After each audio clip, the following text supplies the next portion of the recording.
The great crystal dome of Zephyria Prime glowed softly in the light of twin suns. Inside the massive structure, 7 different alien races sat around a circular table made of living starlight. The emergency meeting had been called just hours ago, and fear hung in the air like a thick fog. Council Speaker Veltar moved his blue tentacles nervously as he stood before the gathered representatives. His aquatic form shimmered in the special water suit that kept him alive in the dome's atmosphere. The Nereid had led the Galactic Council for 50 years, but never had he faced a crisis like this one. "Friends," Veltar began, his voice carrying the musical tones of his underwater homeworld. "The reports are confirmed. The Scourge has returned to our galaxy." A collective shudder ran through the assembly. High Arbiter Zendal of the Vorthon race made a sound like crystal bells breaking. Her transparent body flickered with nervous energy patterns. The Klaxi representative, Councillor Thuktar, clicked his mandibles together in distress while his compound eyes reflected the dome's soft light. For 300 cycles, the Galactic Council had maintained peace across 17 star systems. The 7-member races had built their civilization on principles of harmony and understanding. War was something they read about in ancient history files, not something that happened in their modern, enlightened age. The Scourge changed everything. "How many worlds have fallen?" asked Zephys, the Etherian delegate. Her feathered wings rustled with anxiety as she perched on her floating seat. The avian race had always been the most curious of the council members, but now she wished she had never heard of the biomechanical horrors. 12 confirmed systems, Veltar replied, his tentacles drooping with sorrow. The outer rim colonies are gone, consumed, converted into more of them. The Scourge was unlike any enemy the galaxy had ever faced. They were not truly alive, yet they were not machines either. Biomechanical constructs that grew and changed. They consumed entire worlds and turned the organic matter into new weapons of war. They had no leaders to negotiate with, no culture to understand. They existed only to feed and expand. "Our peacekeeping fleets?" asked Sylvan Prime Rutha, the representative of the plant-like Sylvana. Her voice sounded like wind through leaves, but there was steel beneath the gentle tone. "Destroyed," Veltar admitted. Fleet Commander Norval attempted to make contact with the Scourge, as our protocols require. His ships were torn apart within minutes. The enemy showed no interest in communication or surrender. The Council's military forces had been designed for one purpose only: keeping peace between civilized races. Their weapons were meant to disable, not destroy. Their ships carried diplomats and mediators, not warriors. Against an enemy that knew only violence, they were helpless. Luminar Ek, the energy being who represented the Luminari race, pulsed with dim light. When he spoke, his words formed directly in the minds of the other delegates. "We must evacuate the core worlds, gather our populations, and flee beyond the galactic rim." "Flee to where?" demanded Councillor Drakmorzeth of the reptilian Drakmori. His scaled hide reflected the dome's light as he leaned forward aggressively. "The Scourge has ships, they will follow. They will find us." The debate that followed was heated but pointless. Every option led to the same conclusion. The Council. Races were not equipped to fight a war of extinction. Their advanced technology, their refined culture, their peaceful nature, all of it made them perfect victims for an enemy that respected only strength. Veltar raised his tentacles for silence. "There may be another option," he said slowly. "Our long-range sensors have detected unknown ships moving through hyperspace toward the Kepler 4I42 system." "Unknown ships?" Zendal's crystalline form brightened with interest. "What race? The Altarians? The Centauri Coalition?" "Neither," Veltar replied. "The energy signatures are unlike anything in our databases. The ships use primitive fusion, drives, and kinetic weapons. Very crude technology, but there are many of them." Hope flickered in the assembly like a dying flame. Any help was better than facing the Scourge alone, even from a primitive species. "Have you made contact?" asked Zephys. "We sent a standard warning transmission," Veltar explained. "We advised them to avoid the combat zone. Their technology appears centuries behind ours. They would not survive even a brief encounter with Scourge Scouts. Qatar clicked his mandibles thoughtfully. Perhaps we should not discourage them. If they engage the Scourge even briefly, it might buy us time to evacuate more worlds. That would be using them as cannon fodder. Ruta protested, her leaves rustling with distress. We cannot sacrifice unknowing aliens to save ourselves. Can we not? Drakmorzeth hissed. The Scourge will kill them anyway. At least this way their deaths might serve a purpose. The argument continued for hours, but no real decision was made. In the end, they simply waited and watched as the unknown fleet approached the war zone. Their sensors showed 12 large ships and perhaps 30 smaller ones, all broadcasting on primitive radio frequencies. Deep in the Council archives, automated systems began analyzing the strangers' technology and trying to determine their origin.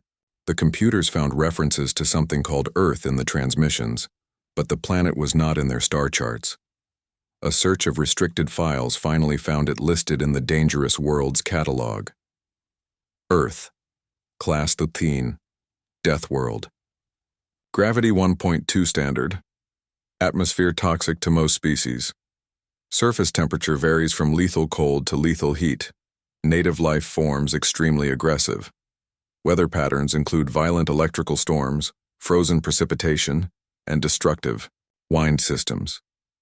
Tectonic activity frequent and severe. Not suitable for colonization. Evolution appears to favor survival traits over intelligence. Any species developing on this world would be savage and primitive.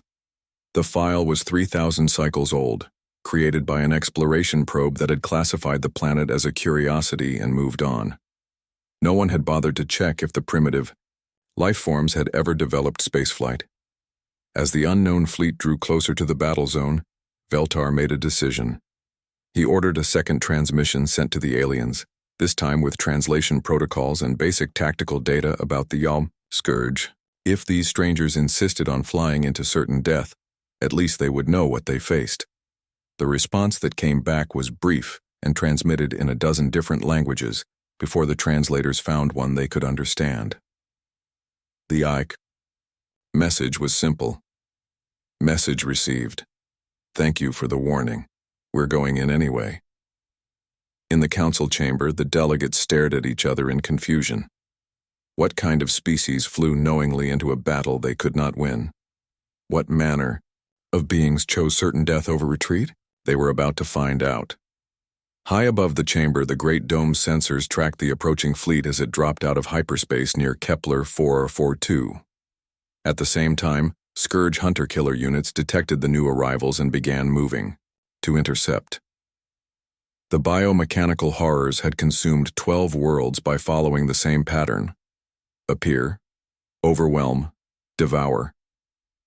Another primitive species would simply be an appetizer before the main course.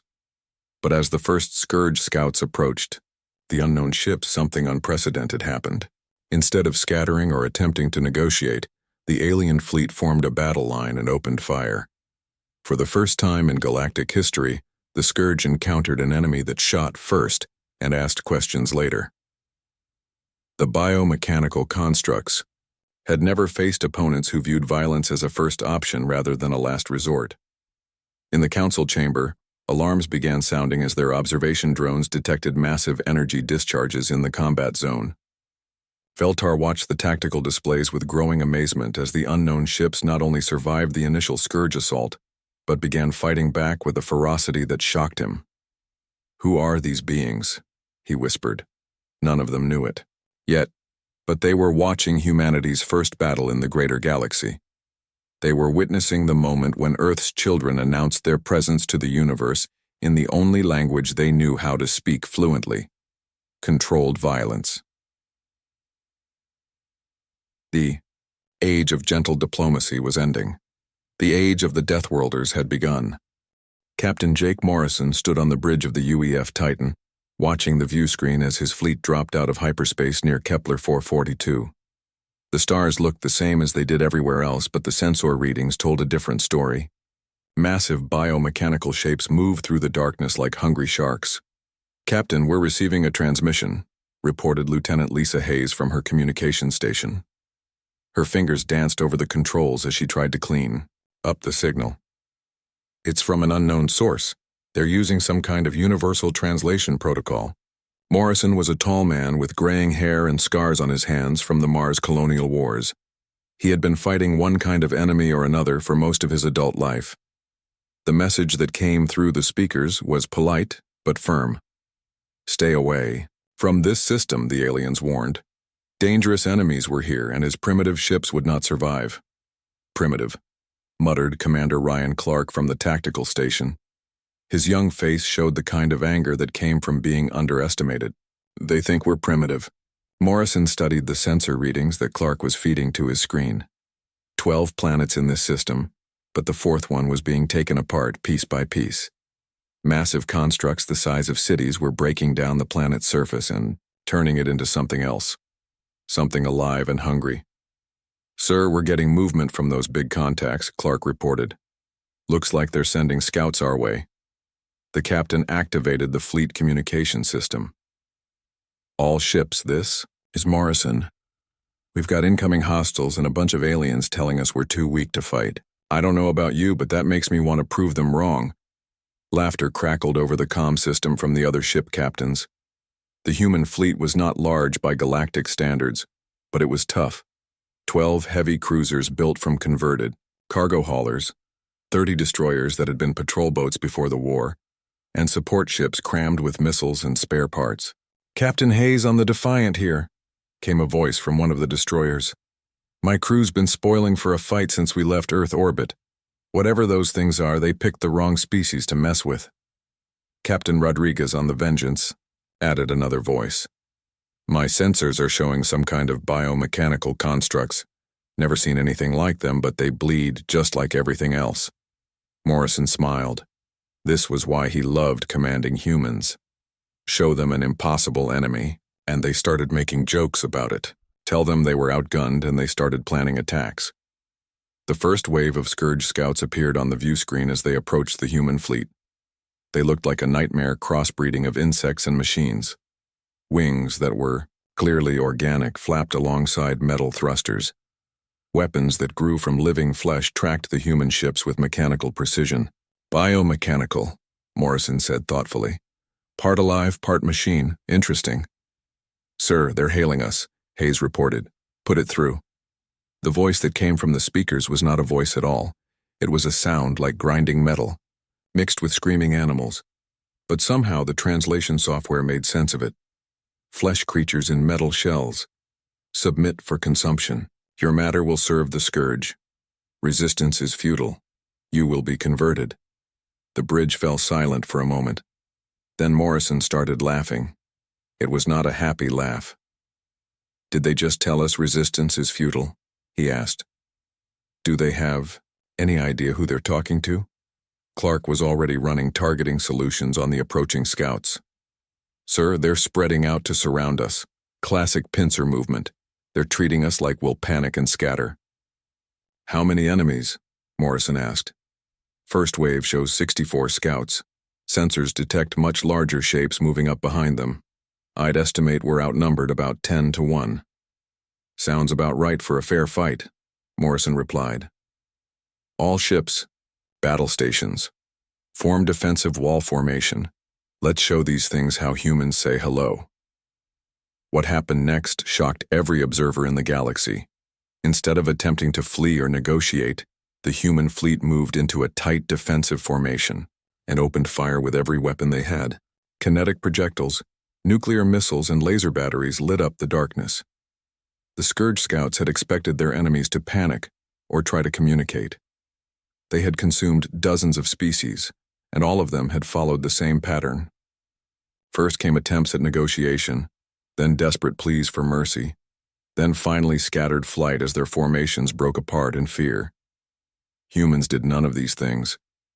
The UEF Titan's main guns spoke first, sending tungsten slugs the size of telephone poles into the lead scout formation. The projectiles tore through biomechanical armor like it was made of paper. Scourge creatures that had survived direct hits from energy weapons found themselves literally torn apart by simple chunks of metal moving very fast. Direct hits on contacts 7, 12, and 15, Clark reported with satisfaction. They're breaking up. The destroyer squadron, led by Commander Rachel Stone on the UEF Lightning, swept around the flanks of the enemy formation. Stone was known throughout the fleet as someone who never backed down from a fight, no matter how bad the odds looked. Lightning Squadron, follow my lead, she broadcast on the tactical frequency. We're going to show these things what happens when you threaten human space. The destroyers moved with a coordination that came from years of fighting together. They used their smaller size and better maneuverability to get close to the Scourge. Scouts then unleashed everything they had at point-blank range. Nuclear warheads detonated inside enemy formations, turning biomechanical nightmares into expanding clouds of debris. Back on Zephyria Prime, the Galactic Council delegates watched their observation screens in amazement. High Arbiter Zendals, crystalline form pulsed with colors that indicated extreme surprise. They are fighting, she said, as if she could not believe what she was seeing. The primitive species is actually fighting back. Feltar's tentacles writhed as he processed the tactical data streaming from their sensors. Their weapons are crude but effective. They are using kinetic projectiles and nuclear explosives, such wasteful, destructive methods. Look at their formation, added Counselor Thukatar, his compound eyes reflecting the screen's light. They are not scattering. They are not attempting to negotiate. They are organized. The Klaxi delegate paused as he watched a human destroyer ram directly into a Scourge scout, both ships exploding in a brilliant flash. They are using their own ships as weapons. What manner of beings sacrifice themselves so readily?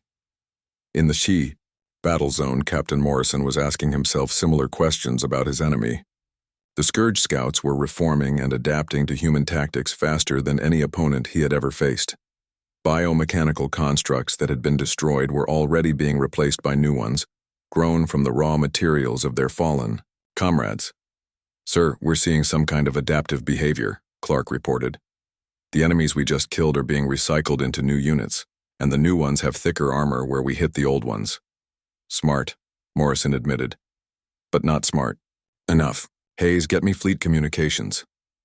All ships, this is Morrison. The enemy adapts to our attack, so we're going to start changing our tactics every few minutes. Stone, take your squadron and hit their left flank with missiles. Rodriguez, swing your group around behind them and use your railguns. Williams, keep your cruisers in the center and give them a taste of our nuclear arsenal. The human fleet began to move like a living thing, constantly shifting formations and attack patterns.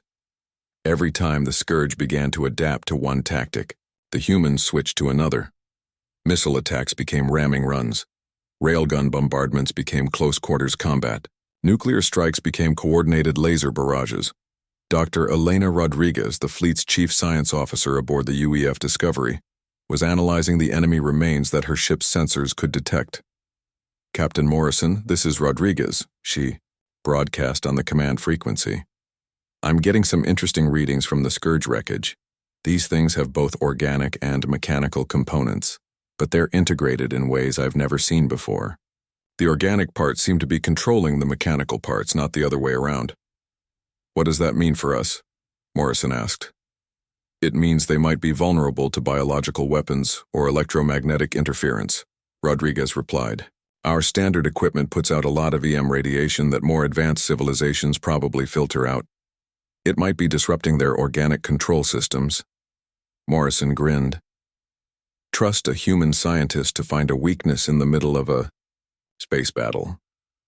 The fight continued for another hour, with the human fleet holding its ground against increasingly desperate Scourge attacks. The biomechanical creatures had never encountered an enemy that refused to retreat, that treated casualties as an acceptable cost of victory, that seemed to get more determined the worse the odds became.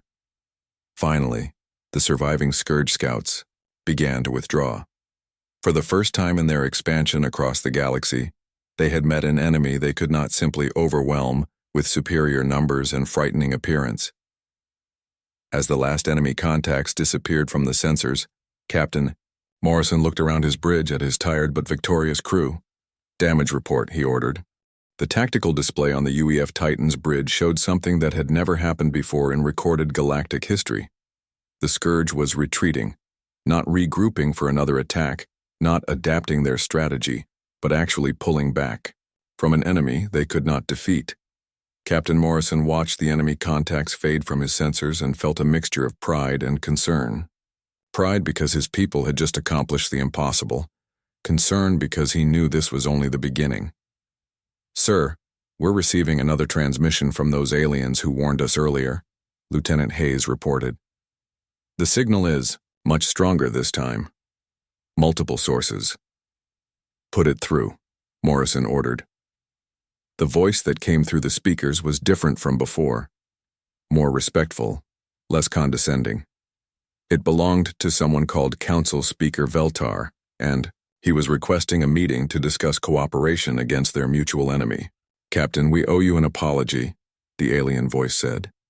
"We underestimated your capabilities. The Scourge has never retreated from a battle before. Your species has done something remarkable." Morrison looked at his tactical officer. "Clark, what's our status?" "3 ships need major repairs, but we're combat effective," Clark replied. "The enemy took heavier losses than we did, but sir, there are a lot more of them out there. Long-range sensors show massive formations moving through the outer systems." The captain made his decision. "Hayes, open a channel to this council speaker. Tell him we accept his invitation to meet, but it happens on neutral ground with both sides bringing minimal escort." "Sir, is that wise?" asked Dr. Rodriguez from her science station. "We don't know anything about these aliens. They could be setting a trap." Morrison smiled grimly. "Doctor, after what we just showed the galaxy, I don't think anyone wants to trap us. They want to figure out what the hell we are." 2 hours later, a small human shuttle approached the Galactic Council vessel Harmony's Light. The alien ship looked like it had been grown rather than built, with flowing curves and surfaces that seemed to shift color in the starlight.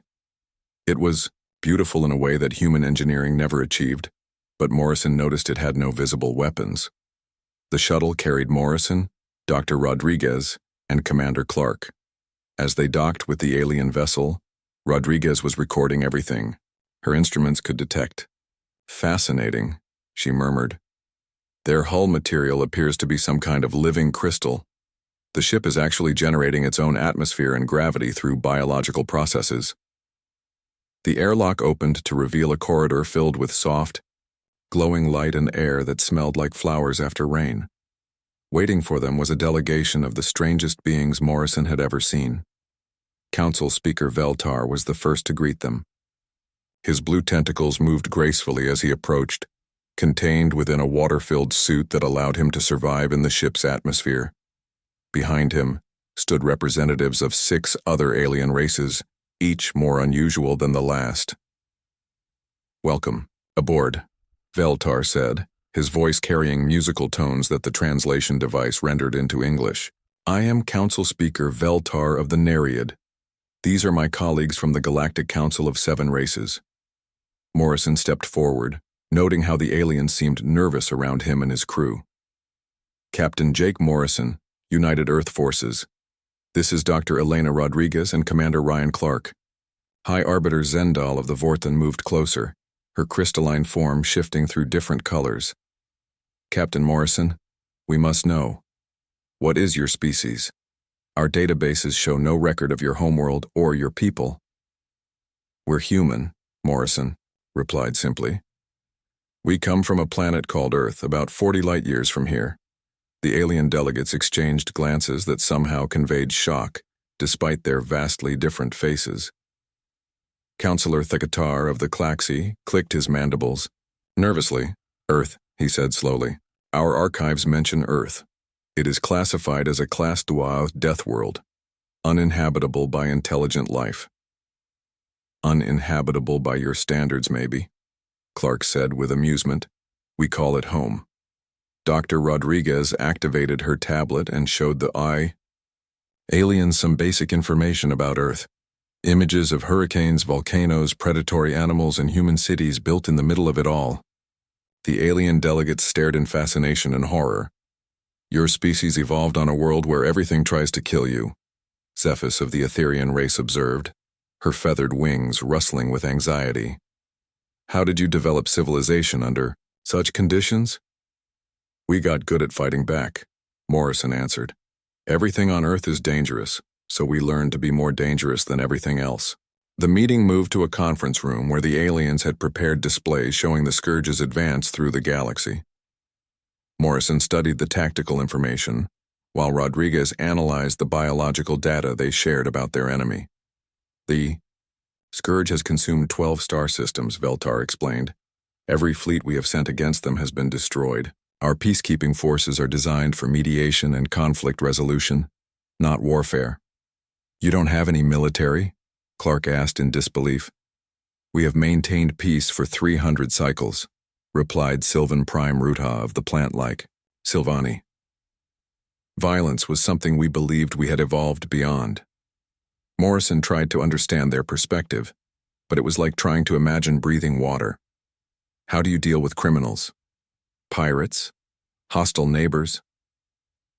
Through negotiation, economic pressure, and social rehabilitation, Zendal answered. Violence is always the last resort, and even then we seek to disable rather than destroy.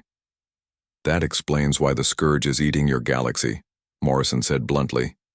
You're trying to negotiate with a force of nature. Might as well try to reason with a hurricane. Dr. Rodriguez looked up from her analysis of the Scourge biological samples. Captain, I need to show you something. These creatures are more complex than we thought. She activated a holographic display that showed the internal structure of a Scourge scout. The biomechanical integration was unlike anything she had ever seen. Organic neural networks controlled mechanical systems, while artificial components enhanced biological functions. The organic parts are definitely in control, she explained. But here's the interesting part. Their neural networks operate on specific electromagnetic frequencies. Our ship's engines and weapon systems generate broad-spectrum EM radiation that interferes with their control systems. That's why they had trouble adapting to our attacks, Clark realized. We were literally jamming their brains without knowing it. Counselor Drakmorseth of the reptilian Drakmori leaned forward aggressively. Can this weakness be exploited? Yes, Rodriguez replied.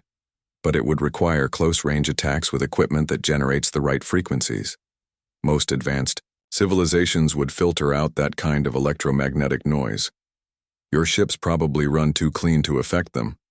The alien delegates looked at each other with what Morrison was learning to recognize as their version of excitement. Hope flickered in their strange eyes and energy patterns. Our ships could be modified, Veltar suggested. We have the technology to generate electromagnetic interference. But you don't have the military doctrine to use it effectively, Morrison pointed out. This kind of attack requires getting close enough to touch the enemy.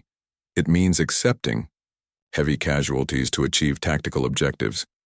Acceptable casualties, repeated Tuktar slowly, as if the words were foreign to him. How many losses would be acceptable?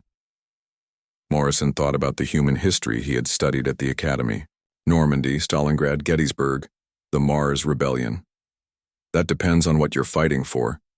If it's the survival of your entire civilization, then any price is acceptable.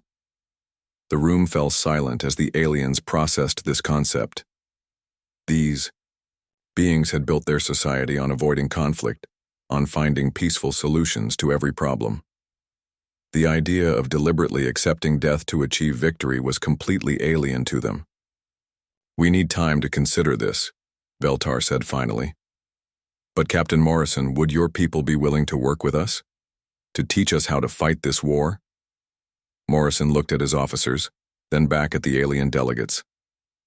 Dr. Rodriguez, what's your assessment of the Scourge threat? Based on their expansion rate and reproductive capacity, they'll consume the entire galactic core within 50 years, she replied without hesitation. If they're not stopped here, they'll eventually reach human space. Then we don't have a choice, Morrison decided. We'll work with you. But understand this, we fight to win. That means we do whatever it takes, pay whatever price is necessary, and we don't stop until the enemy is completely destroyed. The alien delegates agreed, though Morrison could see the fear in their eyes. They were afraid of the Scourge, but he was beginning to suspect they might be just as afraid of their new human allies. As the meeting concluded and the humans prepared to return to their ship, Zendal approached Morrison privately. "Captain," she said, her crystalline form pulsing with nervous energy. "Your species frightens us almost as much as the scourge does. You are so willing to embrace violence, so ready to accept death. How do we know you will not become the very thing we are fighting against?" Morrison considered her question seriously. "Because we choose who we fight for," he replied. "The scourge destroys everything. We destroy only our enemies. As long as you're not our enemy, you have nothing to fear from us." 3 days after the first meeting, the combined human and alien fleet gathered in the empty space between star systems. Captain Morrison stood on the bridge of the UEF Titan, watching as Council ships took positions alongside his battle-scarred destroyers and cruisers. The contrast was striking. The alien vessels looked like works of art, with flowing curves and surfaces that seemed to shift color in the starlight. The human ships looked like what they were, converted cargo haulers and patrol boats wrapped in armor plating and bristling, with weapons. "Sir, the Council ships are having trouble maintaining formation," reported Commander Clark from his tactical station. "Their captains keep trying to spread out to avoid potential damage." Morrison sighed. He had spent the last 3 days trying to explain basic military tactics to beings who thought war was something that happened to other people. The cultural gap between species was wider than the space between galaxies. "Hayes, get me Captain Felnara on the Starweaver," Morrison ordered. The Etherean ship captain appeared on the main screen, her feathered crest rustling with nervous energy. Behind her, Morrison could see a bridge that looked more like a garden than a military command center. "Captain Morrison," Felnara said in her musical voice, "my crew is expressing concern about our proximity to your vessels. They fear that if we are damaged, we might collide with friendly ships." "Captain, that's exactly why we stay close together," Morrison explained patiently. "When ships scatter, they get picked off one by one. When they stay together, they can support each other with overlapping fields of fire." "But the risk of collision," Felnara began, "is less than the risk of being eaten by biomechanical monsters," Morrison finished. "Trust me on this. We've been fighting wars for longer than your species has had spaceflight." Dr. Rodriguez appeared at Morrison's shoulder, carrying a tablet full of analysis data. "Captain, I've been working with the Council, scientists on the electromagnetic weapon system. We have some promising results." "Show me," Morrison said. Rodriguez activated her tablet, displaying a schematic of modified Council technology. "The alien ships can generate focused electromagnetic pulses that will disrupt scourge neural networks. But the effect only works at very close range, less than 1,000 meters. "How close is very close?" Clark asked. "Close enough to ram them," Rodriguez replied. "The electromagnetic pulse needs to penetrate their bioarmor, and that requires almost physical contact." Morrison studied the tactical implications. 1,000 meters was nothing in space combat. It meant flying directly into the enemy's teeth, accepting massive damage to deliver a killing blow. "The Council captains won't like this," he said. "They already don't like it," Rodriguez confirmed. "I showed the specifications to their military advisors. 3 of them actually fainted when they realized what we were asking them to do."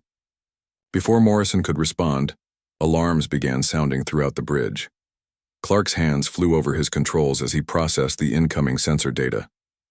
"Sir, we have multiple scourge contacts dropping out of hyperspace," he reported. "Range, 50,000 kilometers and closing. I count at least 200 ships, including some very large ones." On the view screen, the enemy fleet materialized like a nightmare given form.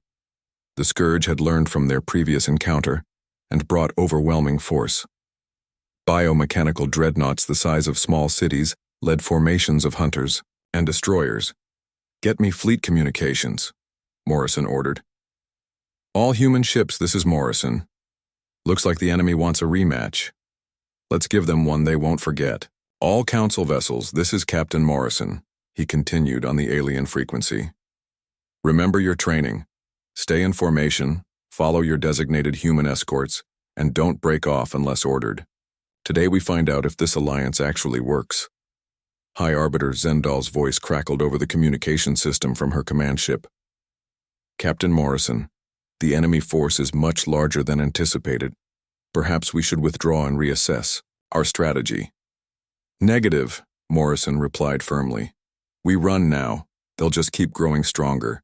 This is where we make our stand. The battle began with a massive Scourge charge directly at the center of the Allied formation.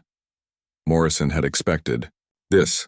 The biomechanical creatures had studied the previous engagement and identified the humans as the primary threat. Clark, implement Plan Alpha, Morrison ordered. The human ships suddenly broke formation, scattering in different directions while the Council vessels remained in a tight defensive cluster. The Scourge formations, programmed to pursue the most dangerous targets, followed the human ships and left the aliens temporarily alone. Now Hayes, signal the Council ships to execute their attack runs. While the Scourge chased the human destroyers, through a deadly game of cat and mouse, the Council vessels activated their new electromagnetic weapons and dove toward the enemy capital ships. The aliens might not understand military tactics, but they were incredibly brave when the situation demanded it. Captain Velnara led the first attack run, her ship Starweaver glowing with barely contained energy as she approached a Scourge biocruiser. At 800 meters, she fired her electromagnetic pulse directly into the creature's neural center. The effect was immediate and devastating. The biomechanical monster convulsed as its organic control systems were overwhelmed by electromagnetic interference. Its mechanical components continued functioning, but without organic coordination, the creature became helpless. Direct hit, Rodriguez shouted from her science station. The target's neural network is completely disrupted. It's dead in space. Across the battlefield, other Council ships were achieving similar results. The Vorthan vessel Crystal Song used its naturally occurring energy matrix to amplify its electromagnetic pulse, destroying 2 Scourge hunters with a single shot. The Claxi ship Harmony's Edge coordinated its attack with mathematical precision, timing its pulse to disrupt an entire enemy formation. But the tactic came at a terrible cost. Getting close enough to use the electromagnetic weapons meant flying through the enemy's most concentrated firepower. The Silvani ship Growth's Promise took direct hits from 3 Scourge biocannons before it could fire its pulse. The plant-like vessel broke apart like a flower in a hurricane, taking its entire crew with it.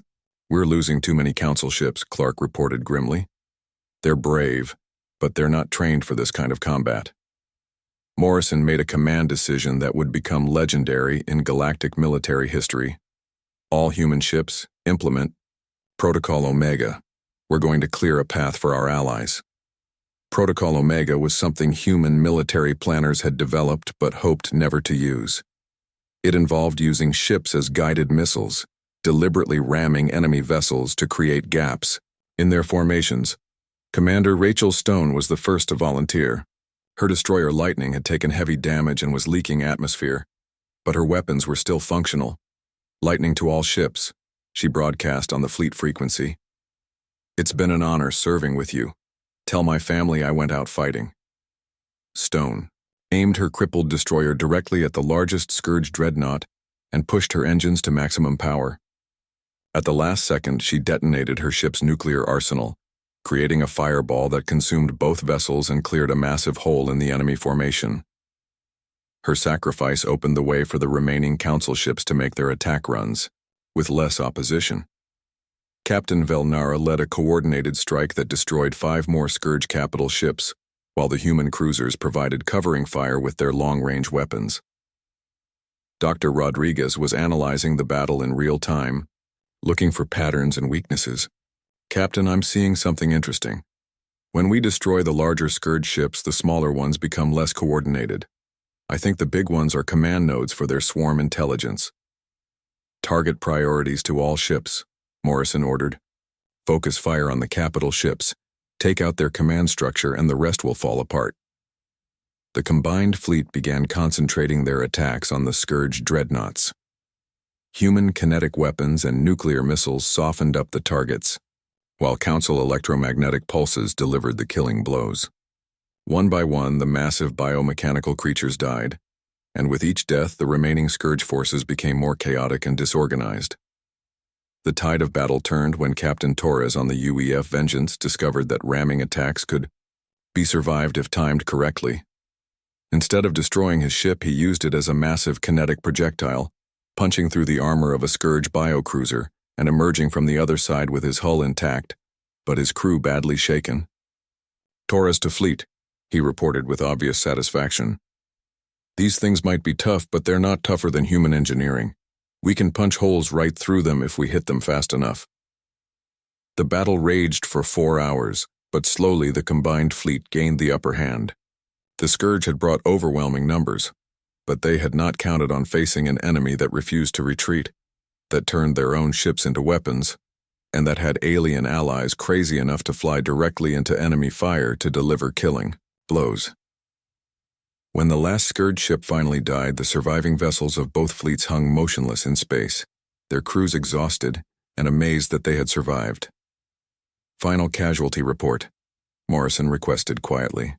The Vega system had become a graveyard of metal and flesh. For 3 weeks, the Scourge had been building something monstrous around the gas giant Vega 7. Long-range sensors showed biomechanical constructs the size of space stations orbiting the planet, feeding on its atmosphere and converting the raw materials into weapons of war.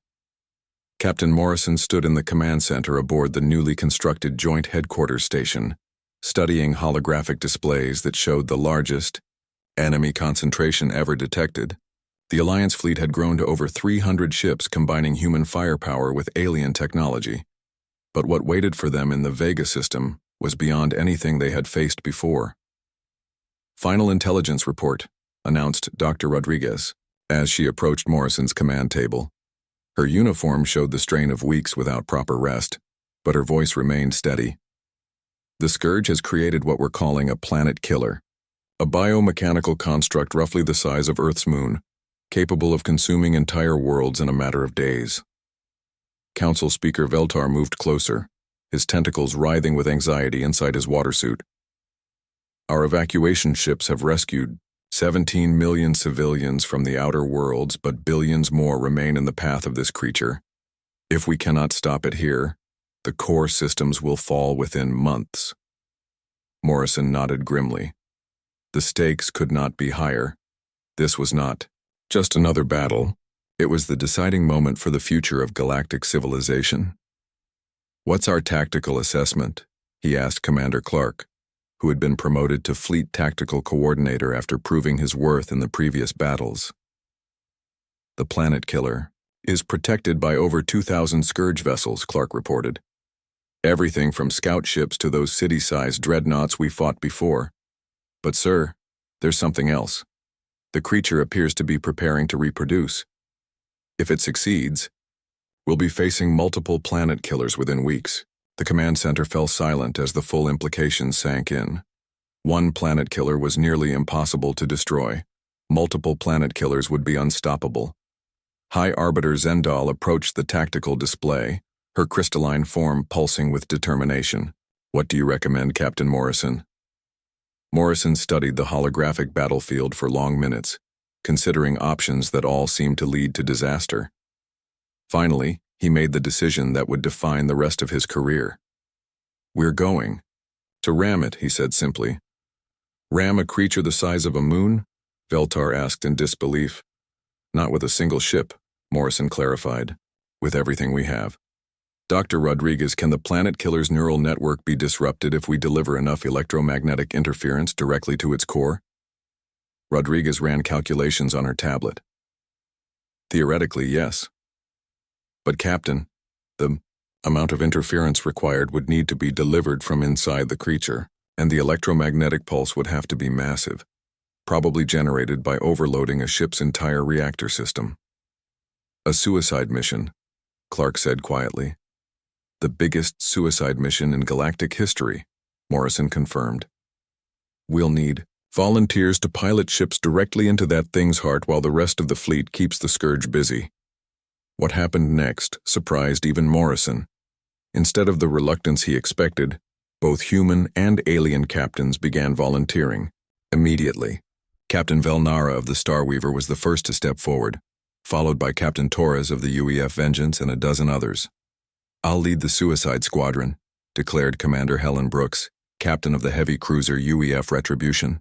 Brooks was known throughout the human fleet as someone who never backed down from impossible missions. My ship has the largest reactor system in the fleet.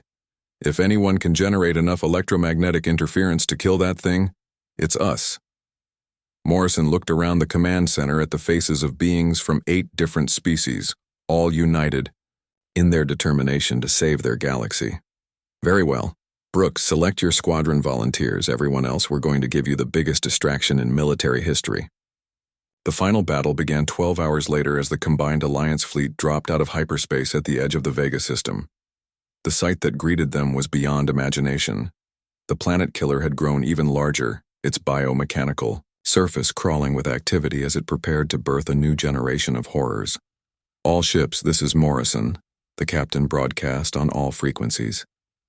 "Today, we end this war, not by retreating, not by negotiating, but by showing the universe that some things are worth dying for. Attack."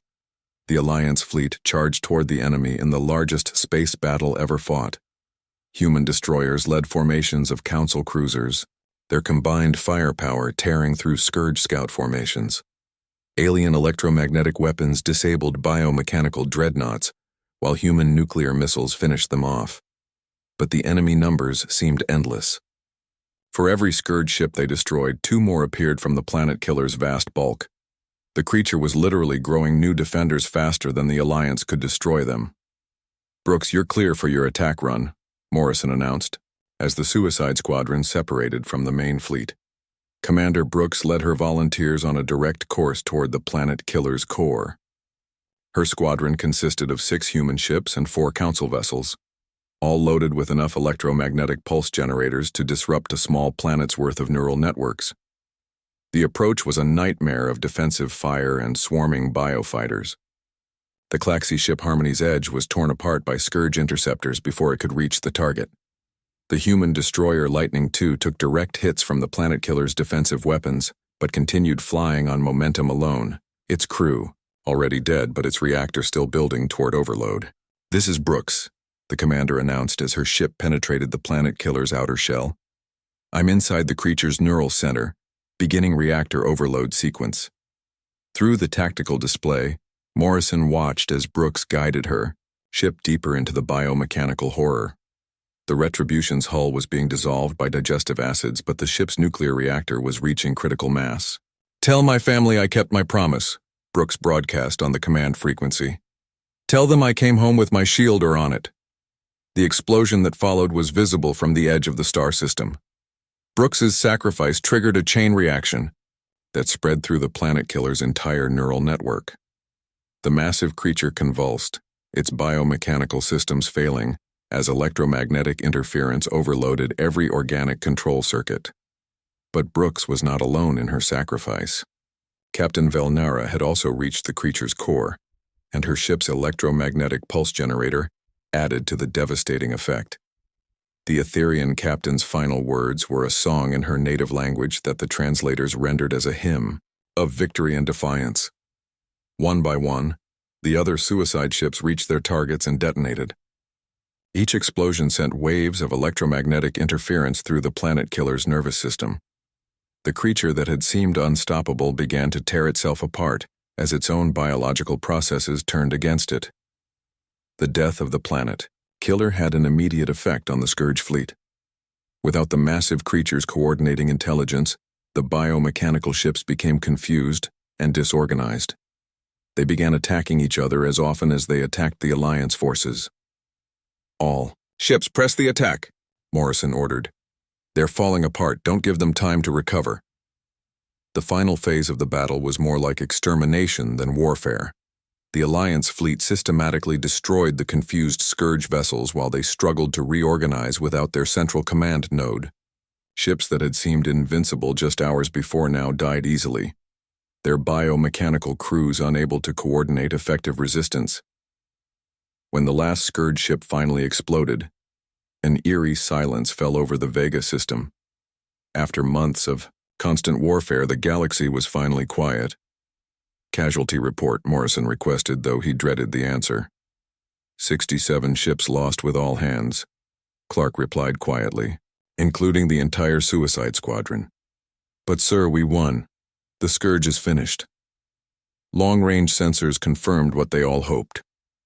Across the galaxy, Scourge forces were retreating toward the galactic rim, their expansion finally halted. Without their planet killer and its coordinating intelligence, the biomechanical horrors had lost their advantage. Morrison looked around the command center at the exhausted faces of humans and aliens who had fought together to save their galaxy. They had paid a terrible price for victory, but they had proven something important about the power of cooperation between species. "Sir," Hayes reported from her communication station, "we're receiving messages from across the galaxy. The Council Worlds are declaring this Liberation Day. They want to know if humanity will accept permanent membership in the Galactic Council." Morrison considered the offer. Humanity had come to the stars looking for adventure and found themselves becoming the guardians of galactic civilization. It was not the future anyone had planned, but it was the future they had earned through blood and sacrifice. "Tell them yes," he decided. "But make it clear that we do things differently than they do. If they want human protection, they get human methods. No more negotiating with monsters. No more hoping that problems will solve themselves."